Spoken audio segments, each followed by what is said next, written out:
2023 को HDFC mutual fund का NFO बाजार में आया था और 12 जून 2023 को ही इस म्यूचुअल फंड ने लमसम के फ्रेश इन्वेस्टमेंट पे पूरी तरह से रोक लगा दी थी और साथ ही साथ एसआईपी इन्वेस्टमेंट पर भी उन्होंने पार्शियल रोक लगा दी थी या पार्शियल रेस्ट्रिक्शंस किया था। अब करीब एक साल एक महीने होने को आ रहे हैं, हो गए हैं ऑलमोस्ट, और 8 जुलाई 2024 को इस म्यूचुअल फंड ने फिर एक एडेंडम निकाला है जिसमें उन्होंने फिर कुछ रेस्ट्रिक्शंस लगाई हैं जो कि 22 जुलाई 2024 को से इफेक्टिव है। आज हम चर्चा करेंगे एचडीएफसी डिफेंस म्यूचुअल फंड के रेफरेंस में कि आखिर ये जो रेस्ट्रिक्शंस कई लगाए हुए हैं आज के दिन में सब एक कॉमन इन्वेस्टर्स के लिए इसका मतलब क्या है, उसके मायने क्या हैं। नंबर 2, आखिर ये इस म्यूचुअल फंड को ये रेस्ट्रिक्शंस लगाने की नौबत क्यों आई। इसके आगे फिर हम बात करेंगे कि जिस इन्वेस्टर्स ने इस म्यूचुअल फंड में इन्वेस्टमेंट किया हुआ है उनके लिए आगे की रणनीति क्या होगी, और उन इन्वेस्टर्स के लिए भी जिन्होंने इसमें इन्वेस्टमेंट नहीं किया हुआ है और उनको ये अफसोस है कि ये इस फंड में इन्वेस्टमेंट नहीं कर सके, उनके लिए रणनीति आगे की क्या होनी चाहिए।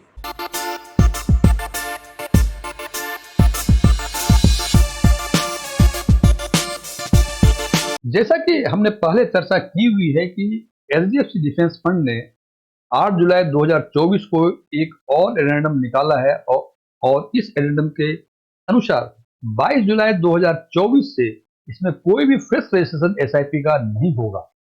इसका मतलब कि 21 जुलाई तक आप चाहते हैं इसमें एसआईपी के थ्रू इन्वेस्ट करना तो 21 जुलाई तक रजिस्टर करा लें, अदरवाइज 22 जुलाई 2024 से इसमें ये रजिस्ट्रेशन नहीं हो पाएगा। Old SIP will continue. Old SIP will continue इसका मतलब या तो आज के पहले जो भी एसआईपी आपने रजिस्टर्ड की हुई है या जो आज के बाद 21 जुलाई तक जो रजिस्टर्ड करेंगे वो कंटिन्यू करेंगे। और जैसा कि 12 जून 2023 को इन्होंने एक एसआईपी पर रेस्ट्रिक्शन दिया था कि पर फोलियो ये 10,000 रुपए पर मंथ से अधिक की एसआईपी नहीं हो सकती है। सो ये आज भी कंटिन्यू वैसे ही रहेगी। फ्रेश लमसम और एसटीपी 12 जून 2023 को इन्होंने ये रेस्ट्रिक्शन लगाया हुआ था जो आज भी वो लागू रहेगा, वो रेस्ट्रिक्शन रहेंगी। एसटीपी का मतलब सिस्टमेटिक ट्रांसफर प्लान। यदि इसके बारे में आपको जानकारी है तो अच्छी बात है, अदरवाइज आप हमारे प्लेलिस्ट में जाके सिस्टमेटिक ट्रांसफर प्लान के बारे में अधिक जानकारी ले सकते हैं। और बहुत सारे इन्वेस्टर्स को ये डाउट्स है कि इतने सारे रेस्ट्रिक्शंस हैं, लेकिन यदि कोई रिडीम करना चाहे तो उसका क्या होगा। तो जनाब, रिडेम्पशन में आपको कोई भी रेस्ट्रिक्शन नहीं है, जब चाहे सेबी गाइडलाइन के हिसाब से आप रिडीम कर सकते हैं, इसमें कोई रेस्ट्रिक्शंस नहीं है। अब जैसा मैंने चर्चा किया था कि हम बात करेंगे कि एचडीएफसी डिफेंस फंड को ये नौबत क्यों आई कि ये कुछ रेस्ट्रिक्शन लगा दे अपने इनफ्लो पे, एसआईपी पे और या लमसम पे, जो भी पहले 12 जून 2023 को लगाया हुआ था। ऐसा क्यों हुआ? तो सबसे पहली बात, आप जानते हैं कि एचडीएफसी डिफेंस फंड ने पिछले एक वर्ष में करीब 130-40% के आसपास एप्रिसिएशन दिया हुआ है। और डिफेंस फंड्स का जो सेक्टर है, ये एचडीएफसी डिफेंस फंड केवल 21-22 स्टॉक में ही इन्वेस्ट करता है। इसका मतलब 130-40% का जो एप्रिसिएशन हुआ, इसका मतलब इन 21-22 जो स्टॉक्स हैं इसमें भी एप्रिसिएशन हुआ होगा और उसकी वैल्यू काफी हो गई, मतलब ओवर वैल्यूएशन हो गया।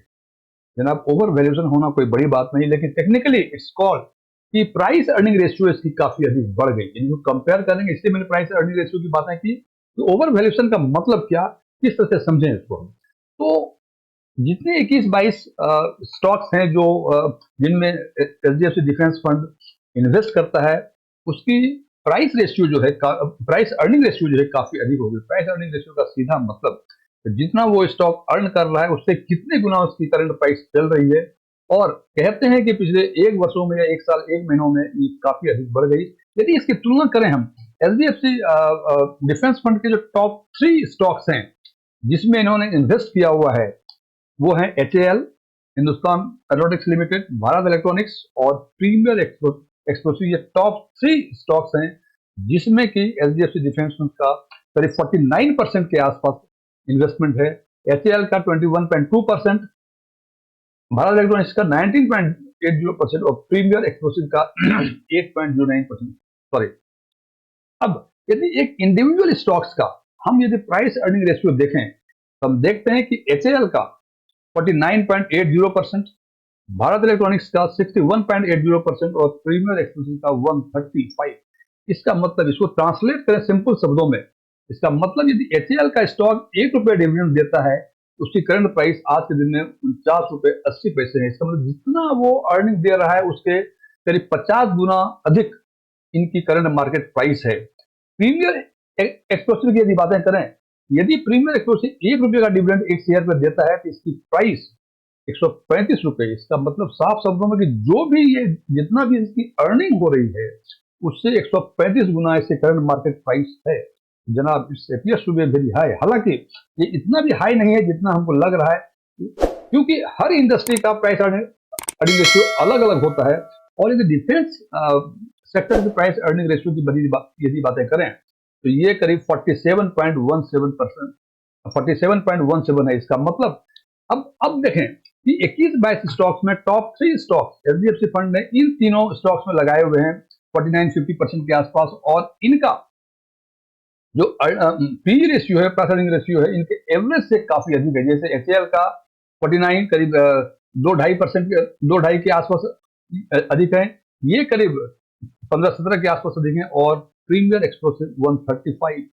तो ये एक मुख्य कारण है कि ओवर वैल्यूएशन हो गया, स्टीप प्राइस अर्निंग रेशियो हो गया। तो उनको ये लगता है कि यदि अब एक्सेस इन्फ्लो यदि आना शुरू हुआ तो उस पैसे को वो डिप्लॉय कहां करेंगे, बिकॉज जिसमें 21-22 स्टॉक्स हैं जो जिसमें वो डिप्लॉयमेंट ऑफ फंड कर रहे हैं, उनका वैल्यू, उनका प्राइस अर्निंग रेशियो काफी अधिक हो गया है। तो ये भी एक मुख्य कारण है, क्योंकि वो उस कैश को यदि रखेंगे अपने होल्डिंग में तो निश्चित रूप से इसका जो एप्रिसिएशन 130% 140% के आसपास जा रहा है, क्योंकि वो कैश आप अपने पास कैश के फॉर्म में रखेंगे तो उसकी अर्निंग घटेगी। और ये देखते हुए उन्होंने कहा कि क्यों नहीं ऐसा किया जाए कि इनफ्लो, जो इन्वेस्टमेंट का इनफ्लो है, वही कम कर दिया जाए, सो दैट ये प्रॉपरली अपने फंड को डिप्लॉय कर सकें इन 21-22 स्टॉक जो भी है। और इसी कारण से इन्होंने इस पर रिस्ट्रिक्शन लगाया हुआ है।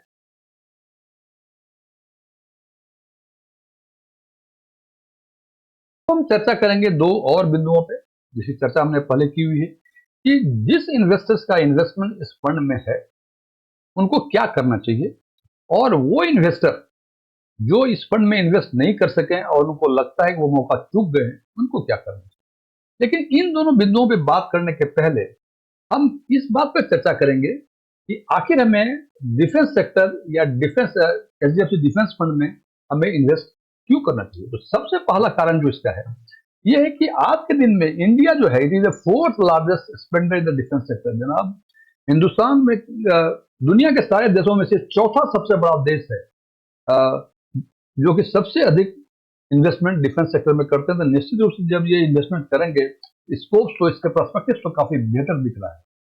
पिछले 5 वर्षों में इन्होंने डिफेंस सेक्टर में एक्सपोर्ट जो है 334% बढ़ा दिया। जनाब, इसका मतलब जो भी डिफेंस सेक्टर के स्टॉक है जो प्रोड्यूस कर रहे हैं, इसकी खपत दुनिया में काफी बढ़ गई है, 334% के आसपास ये बाहर भेज रहे हैं। ये भी एक कारण है कि हमें डिफेंस सेक्टर या डिफेंस फंड में इन्वेस्ट करना चाहिए। इनका जो एम है कि इंपोर्ट जो है डिफेंस सेक्टर का वो 70% के आसपास कम करने का इनका एम है। तो निश्चित रूप से इंपोर्ट यदि कम करेंगे तो यहाँ नीड अधिक होगी, तो निश्चित रूप से स्कोप जो है काफी बेहतर दिख रहा है, और इस कारण से भी हमें डिफेंस सेक्टर में इन्वेस्ट करना चाहिए। 2014-15 में जो इनका एक्सपेंडिचर डिफेंस सेक्टर में था, यह था 2.29 लाख करोड़ रुपए, जो 24-25 में बढ़ के 6.20 लाख करोड़ हो गया। पिछले 10 वर्षों में ये करीब 3 गुने के आसपास इनका डिफेंस एक्सपेंडिचर बढ़ गया। तो ये भी बताता है, और इस कारण से भी हम कह सकते हैं कि इसके स्कोप काफी बेहतर है और हमें डिफेंस सेक्टर में इन्वेस्ट करना चाहिए। कुछ प्रोजेक्ट्स हैं पाइपलाइन में 2024 फाइनेंशियल ईयर से 2032 फाइनेंशियल के बीच। ये जो प्रोजेक्ट्स पाइपलाइन में है ये 138 बिलियन यूएस डॉलर के आसपास है। उससे अधिक के प्रोजेक्ट्स जो हैं पाइपलाइन में। तो निश्चित रूप से इतना बड़ा प्रोजेक्ट पाइपलाइन में है इन अगले 7-8 सालों में, तो हमें ये जरूर कहना चाहिए कि इसके स्कोप काफी बेहतर दिख रहे हैं, और इस कारण से भी हमें डिफेंस सेक्टर में इन्वेस्ट करना चाहिए। India strides towards the self reliance in defence. पिछले 10-12-15 सालों में ये देखा गया कि हिंदुस्तान जो है वो अपने आप पे वो चाहता है कि हम सेल्फ रिलायंट हो जाएं डिफेंस सेक्टर में, हम अपने आप ही सारे चीज प्रोड्यूस करें और किसी पर डिपेंडेंसी हमारी ना हो। और यदि हम बात करें एचडीएफसी डिफेंस फंड की, तो इस फंड में डाइवर्सिफाइड पोर्टफोलियो है, मतलब स्मॉल कैप भी है, मिड कैप भी है, लार्ज कैप भी है, और स्मॉल कैप 41.75%, मिड कैप 5.79% और लार्ज कैप करीब 47.55% के आसपास है। तो चूंकि ये डाइवर्सिफाइड फोलियो भी है, इन्होंने स्मॉल कैप और लार्ज कैप में वो अधिक इन्वेस्टमेंट किया हुआ है, एलोकेशन किया हुआ है, तो इस कारण से भी हम ये कह सकते हैं कि हमें डिफेंस सेक्टर में और एचडीएफसी डिफेंस फंड में इन्वेस्ट करना चाहिए।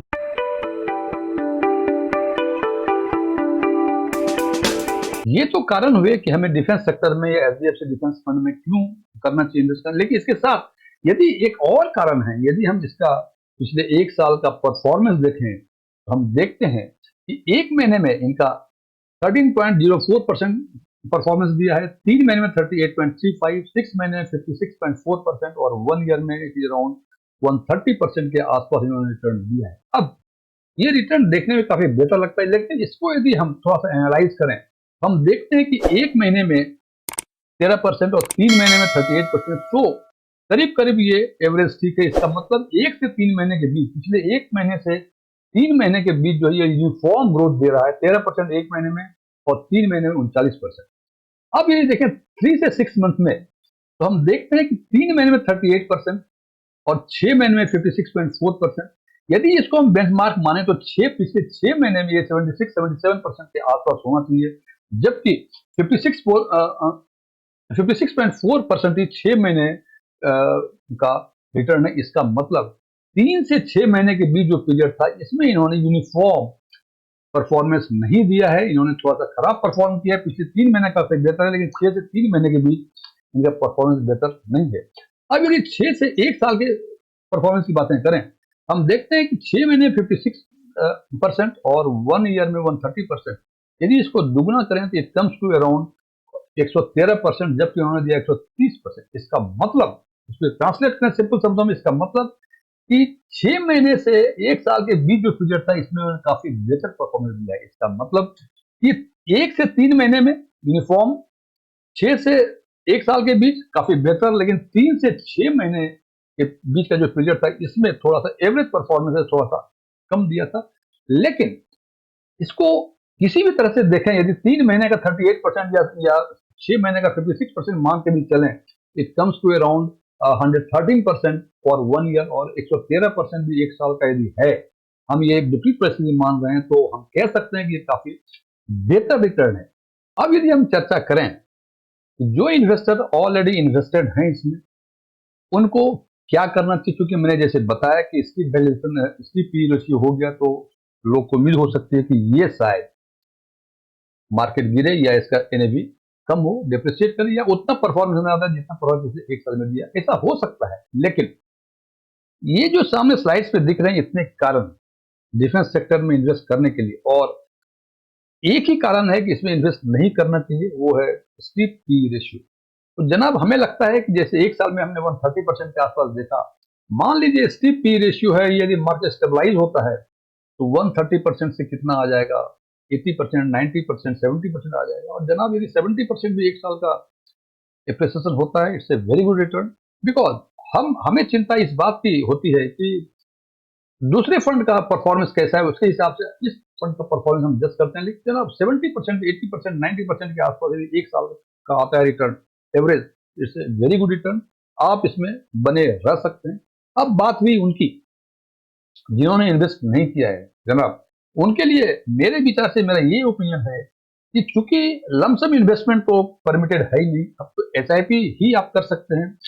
तो डिफेंस सेक्टर के प्रोस्पेक्टिव को देखते, फ्यूचर प्रोस्पेक्टिव को देखते हुए हमें लगता है कि अगले 8-10 सालों में इसमें कोई दिक्कतें नहीं आनी चाहिए। और क्योंकि एसआईपी ही करनी है, यदि मान लीजिए ओवर वैल्यूएशन हो गया है और ओवर वैल्यूएशन होता है, तो चूंकि एसआईपी कर रहे हैं, तो शायद ये एवरेज रिटर्न जो आपको मिल जाएंगे। और इस लिहाज से यदि आप डिफेंस सेक्टर के शौकीन हैं और इन पॉइंट्स को देखते हुए लगता है करना चाहिए, तो आप इस फंड में एसआईपी के थ्रू इन्वेस्टमेंट कर सकते हैं। हालांकि आज के दिन में एक ही मोड ऑफ इन्वेस्टमेंट अलाउड है इसमें, एसआईपी का ही, जो 21 जुलाई 2024 तक ही वैलिड है। आप कर सकते हैं, इसलिए आपको ये मेरे विचार से करना चाहिए। हालांकि जैसे मैं बार बार कहता हूं कि अंतिम निर्णय हमेशा इंडिविजुअल इन्वेस्टर्स का होता है, बिकॉज उनका निर्णय कई बातों पर डिपेंड करता है, उनके रिस्क प्रोफाइल पे, उनके बैकग्राउंड पे, उनके परसेप्शन पे कई सारे फैक्टर्स हैं, तो यहाँ भी अंतिम निर्णय आपको खुद लेना पड़ेगा। Thank you.